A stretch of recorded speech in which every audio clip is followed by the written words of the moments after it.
Siguradong tataas na mga numero ni Luka Doncic. Wala na daw restriction sa kanyang minuto ayon sa Lakers coach si JJ Redick.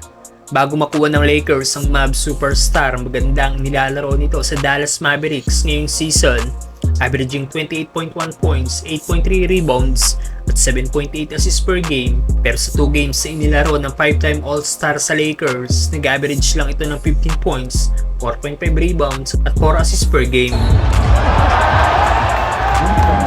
Bukod sa maalat na shooting ni Luka, isa pa sa rason kaya mababa ang mga numero nito ay dahil sa limitadong playing time.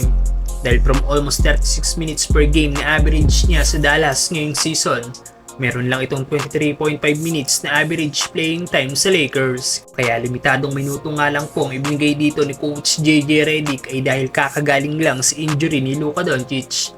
Pero sa magiging laban ng Lakers bukas kontra sa Charlotte Hornets, ibinunyag ni Coach JJ Redick na mula bukas, tataas na daw ang playing time ni Luka at wala na daw itong magiging restriction.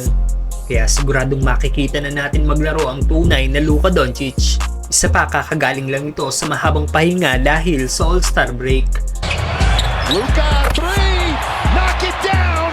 Listed din as questionable si LeBron bukas at posibleng kontra sa Denver Nuggets pa ito makakapaglaro, kaya si Luka talaga ang sasandalan ng Lakers para makuha ang panalo sa kanilang next 2 games. Okay naman si LeBron kanina nga sa naging practice ng Lakers, pati ditong makipag-shooting kasama ang team. Kaya posibleng nag-iingat lang ang Lakers at mas pinaghahanda ng bigger picture kasama si LBJ.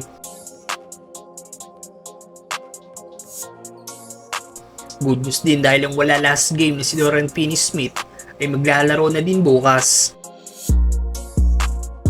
Nakipagtagisan din ng long 3-point shot si DFS kontra kay Luka Doncic. Maging si Gabe Vincent ay present din para sa game bukas, kaya mas lalong malakas ang depensa ng Lake Show. Good to go na din si Jackson Hayes sa first quarter lang nakapaglaro kontra sa Utah Jazz.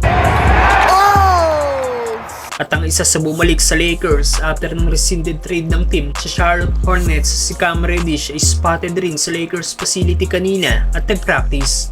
Ginawa na nga din po ng mural si Luka Doncic sa LA kung saan kasama nito si Kobe Bryant.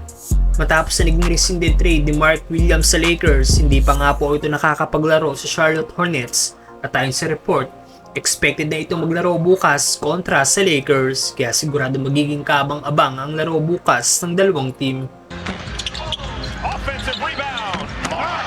Magaganap ang laban 11 AM sa bahay ng Lakers sa Crypto.com Arena.